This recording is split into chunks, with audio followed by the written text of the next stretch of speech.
안녕하세요. 컴퓨터닥터맨 CD맨입니다. 제가 i9 9900K를 사용하고 있는데 이거를 오버클럭을 하는 방법을 제가 글로는 써놨어요. 근데 제가 이번에는 영상으로 좀 소개를 한번 해보려고 합니다. 제 시스템 본체입니다. 멋지죠? CPU 쿨러는 에너맥스 리퀴 퓨전 240이 사용됐고요. CPU는 아까 설명했듯이 i9 9900K가 사용됐습니다. 메인보드는 어로스 메인보드를 사용하고 있고요. 그리고 그래픽 카드는 어로스 RTX 2080 Ti 엑스트림을 사용하고 있어요.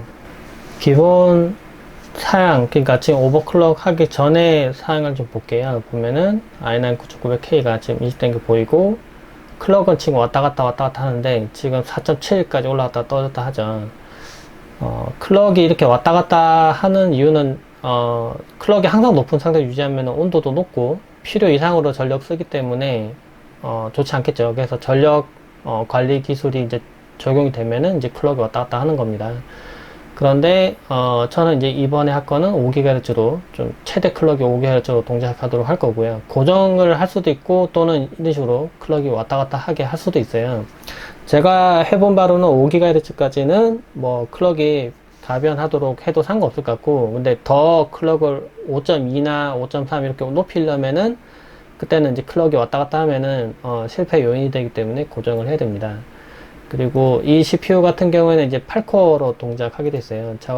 이 성능을 좀 보면은 8코어죠. 8코어로 동작하고 16스레드로 지금 동작하도록 되어 있는데 클럭도 비교적 높고 코어 개수도 많기 때문에 기본적으로도 CPU 파워가 좀 좋은 상태입니다. 그래서 굳이 오버클럭은 안 해도 되지만 이번 오버클럭을 통해서 어떻게 하는지, 그리고 뭐 이거 꼭 여기만 적용하는 게 아니라 다른 거 적용할 수 있으니까 좀 설명드릴 거예요. 그리고 기본 온도는 지금 보면은 많이 낮게 돼 있죠.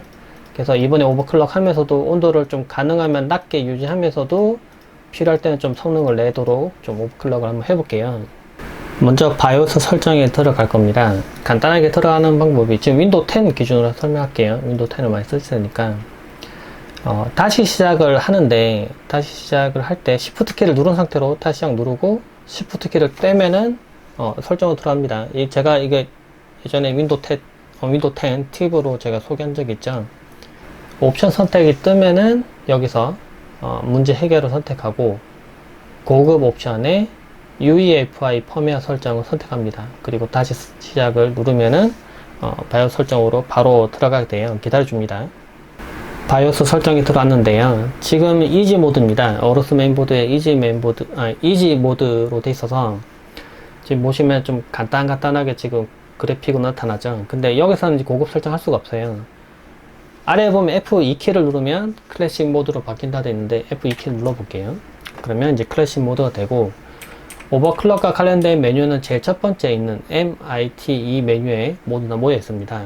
MIT 메뉴의 맨 첫 번째 메뉴를 보시면은 이제 고급 클럭 설정이 있는데 여기 들어갑니다. 여기서 제일 먼저 해볼 거는 여기 있는 메뉴. 네, 지금 노란색으로 표시된 메뉴에 보면 고급 CPU 코어 클럭 세팅을 하는 건데, 여기 들어가서 맨 위에 있는 메뉴부터 볼게요. CPU 클럭 레티오가 되어 있는데 이거가 이제 클럭을 직접 조정하는 겁니다. 여기다 숫자를 직접 넣을 수 있는데 50 이렇게 넣으면은 이제 5.5GHz 되는 거고요. 5.0GHz 이렇게 표시되죠, 아래쪽에. 이걸 만약에 뭐 54 이렇게 넣으면 5.4GHz 되는 겁니다. 근데 저는 일단은 5.0까지만 넣어볼게요. 50을 넣고요. AVX 오프셋 되는 거는 0으로 설정해 주세요. TJMax 온도는 이거는 숫자를 이렇게 쭉 올리면 올라가는데 110도로 일단 설정해 줍니다. 그리고 언코어 레티오, 이거는 이제 지금 기본값이 47 돼 있어서 굳이 바꾸진 않아도 되는데, 이거는 보통 제가 설정하려는 클럭보다 조금 낮게 설정하는 게 보통 일반적이에요. 그래서 보통 47 이렇게 해서 기본값을 고정을 해 줄게요. 근데 여기서 권장하는 값이 기본으로 나타나기 때문에 5.6 넣었을 때 47 넣으라고 이렇게 표시되기 때문에 이렇게 넣어주면 됩니다. 그 다음에 설정할 거는 아래쪽에 보면은, 이거는 사실 해도 되고 안 해도 될 것 같아요. 제 생각에는 그래요. 근데 이게 보면 여기서부터 쭉 밑에까지 지금 오토로 지금 다 돼 있는데, 이걸 다 대부분은 끄는 걸 권장을 해요. 이걸 하면은 이제 오버클럭 했을 때 실패 날 확률이 좀 많이 줄어들고, 대신에 이제 전력은 더 많이 쓰겠죠. 이제 전력 관리 기술이 이제 적용 안 되니까, 요거는 놔두고, 이거 이렇게 다 끄겠습니다. 이것도 다 전력 관련된 기능이거든요. 이렇게 꺼줍니다.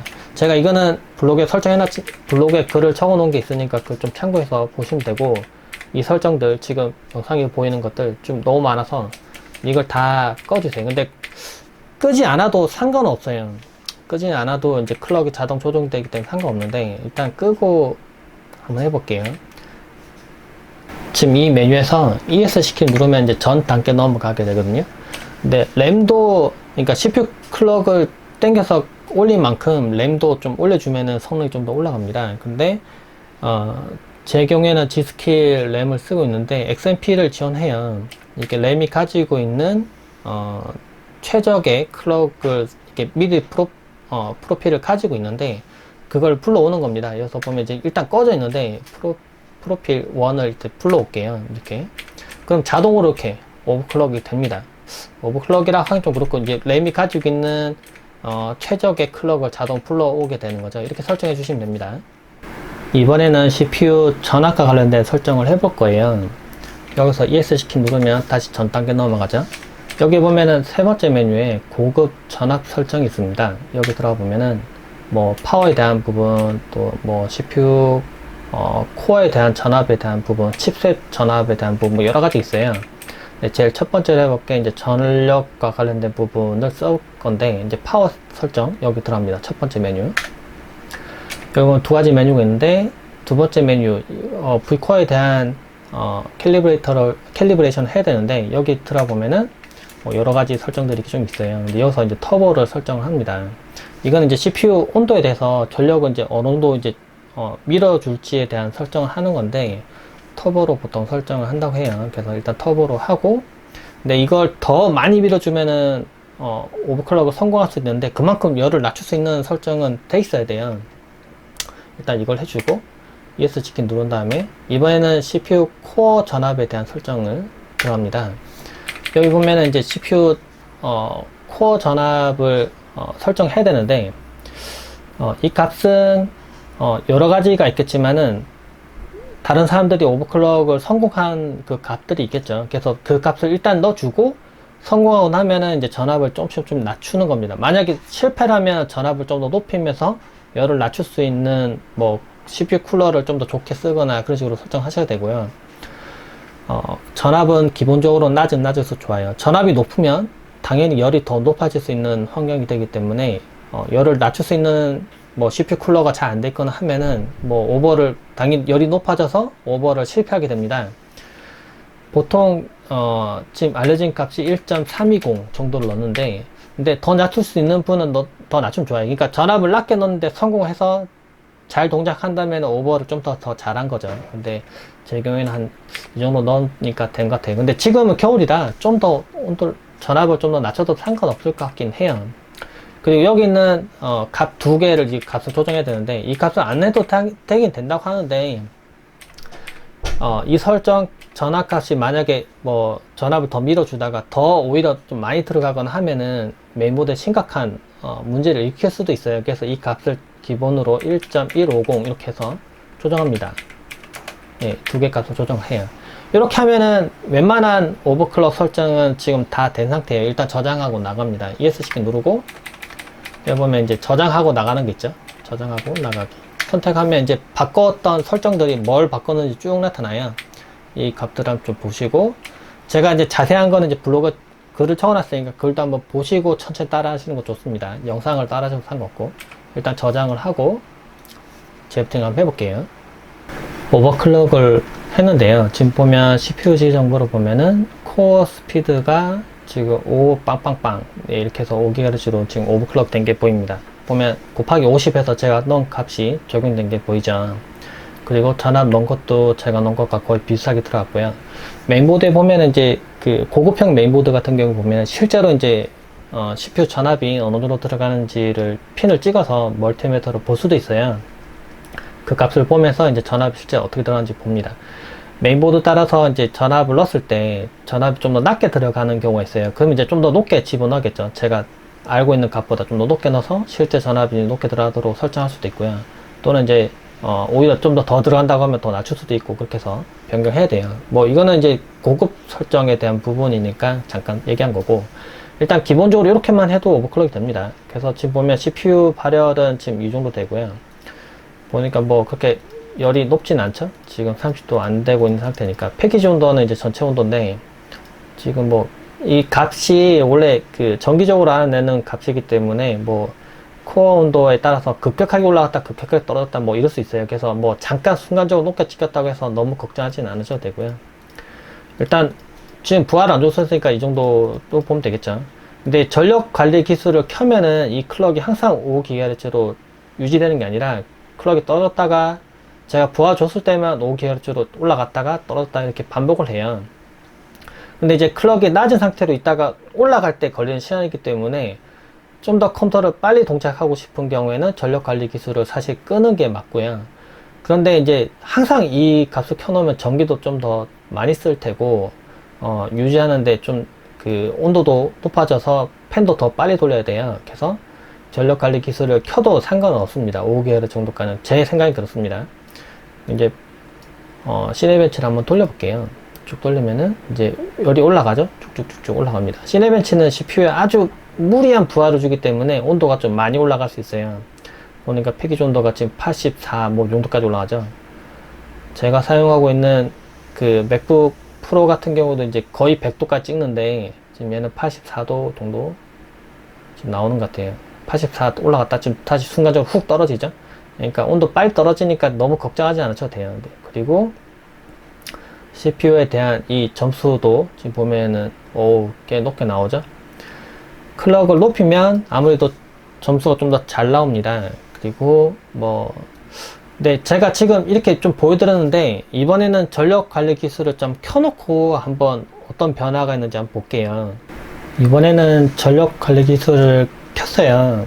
보면은 CPU가 지금 계속 뭐 작업을 하고 있는데, 보시면 프로세스 단위로 보시고 CPU 단위로 보시면은 거꾸로 정렬해 보면은 전혀 작업이 없는 장치에는 가끔 이렇게 보면 나뭇잎 같은 게 나타납니다. 지금 안 나타나네. 네, 나뭇잎 같은 게 좀 이렇게 나타나죠. 이게 너무 사용하지 않는 경우에는 이제 어떻게 보면 완전히 절전을 하는 건데요. 뭐 예전에 제가 코어 파킹에 대해서 뭐 얘기했었지만은 뭐 그 정도는 아니지만 이제 프로세스가 어찌 보면은 사용하지 않은 상태로 잠기는 거예요. 근데 그런 게 이제 많아지면은 CPU가 사실 뭐 아주 클럭을 높은 상태로 유지할 필요가 없잖아요. 그래서 보시면은 지금 CPU 지정부를 보시면은 코어 스피드가 계속 왔다 갔다 하죠. 근데 5GHz까지 찍혔다가 또 떨어졌다가 올랐다 떨어졌다 계속 이룹니다. 근데 예전에 어떤 분은 그러더라고. 클럭이 5GHz면 계속 찍혀 있어야 되는 거 아니냐, 왔다 갔다 하면 이거 불량 아니냐 하시더라고요. 근데 불량이 아니라 저는 이제 전력 관리 기술을 켰기 때문에 이렇게 클럭이 왔다 갔다 하는 겁니다. 그러면 이제 아무래도 온도를 좀 더 낮추는데도 좀 더 유리하게 되고요. 그리고 필요할 때만 클럭이 높아지니까 CPU를 좀 뭐라고 해야 되나, 갈굴 때 좀 덜 갈군다고 해야 되나, 막 급하게 뛰어야 될 때만 막 채찍질하면서 빨리 달려 이렇게 하는 거고, 평상시에는 좀 쉬게 놔두는 거죠. 그래서 제 생각엔 전력 관리 기술을 켜놓는 것도 너무 나쁘진 않은 것 같아요. 이 상태로 한번 작업 부하를 한번 걸어 보겠습니다. CPU 시네벤치를 돌리면은 부하 걸리겠죠. 근데 아무래도 이걸 켜면은 지금 이 프로그램 돌린 것 때문에 좀 영향을 받겠지만은 온도도 조금 더 낮게 유지되는데 도움이 될 거고, 그리고 전력도 조금 더 적게 쓸 거고 할 겁니다. 그리고 오버 실패도 좀 더, 제 생각에 좀 더 오히려 줄을 수도 있어요. 근데 5.1GHz 이상으로 높일 때 오히려 점수 더 높게 나왔네. 5.1GHz 이상으로 올릴 때는 전력 관리 기술은 무조건 꺼야 돼요. 켜면은 거의 무조건 실패 나더라고요. 그래서 그리고 저는 참고로 9900K를 또 따를 하지 않았어요. 기본 상태로 지금 오버클럭을 한 거고요. 뭐 이 정도도 설정을 이 정도 하면은 뭐 온도 뭐 90도 넘네 뭐 난리를 하셨는데 뭐 그 정도까지 안 나옵니다. 근데 이것도 뭐 오버클럭 테스트 프로그램을 너무 간단한 거 돌린 거 아니냐라고 얘기하실 수 있는데, 실제로 제 생각은 그래요. 코어 개수가 많아진 만큼 부하를 너무 무리하게 걸면은 온도가 100도 이상, 뭐 100도 근처까지 가서 실패할 확률이 높아져요. 코어 개수는 더 늘려놓고 클럭은 그만큼 높인 상태로 어떻게 보면 다이는 그대로인데 크기가 어떻게 보면 열을 식힐 수 있는 CPU 쿨러가 제한이 있는데 뭐 온도 낮게 바란다는 것 자체가 조금 욕심이에요. 그래서 제 생각에는 일반적인 뭐 동영상 인코딩 하거나 뭐 제가 뭐 저도 부하를 걸 만한 프로그램들 뭐 많이 가지고 있어요. 뭐 포토샵이나 동영상 인코딩도 뭐 수시로 막 한 번도 끊기 없이 막 계속 몇 시간 동안 인코딩 한 적도 있지만은 한 번도 다운된 적이 없고 뭐 이 상태로 뭐 사용하는데 문제는 없었어요. 그냥 기본 상태도 문제 없고 오버클럭 했을 때도 크게 무리가 없어서 제가 지금 사용하고 있는 메인보드나 설정 뭐 이거대로 설정하시면은 크게 무리 없이 오버클럭 하시고 쓰실 수 있을 것 같아요. 오버클럭 하면은 확실히 느껴지는 게 뭐 프로그램 실행시켰거나 할 때 조금 더 팍 치고 올라가는 느낌, 좀 강하게 좀 실행을 좀 빨리 실행하는 느낌이 분명히 받아야, 물론 펜 소음도 그만큼 좀 올라가긴 하지만, 네, 제가 좀 더 자세한 거는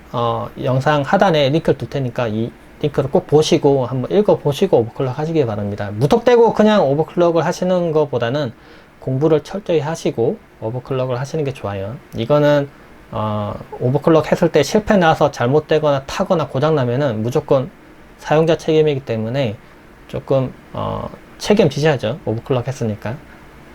영상 하단에 있는 링크 꼭 봐주세요. 네, 영상 봐주셔서 고맙습니다. 감사합니다.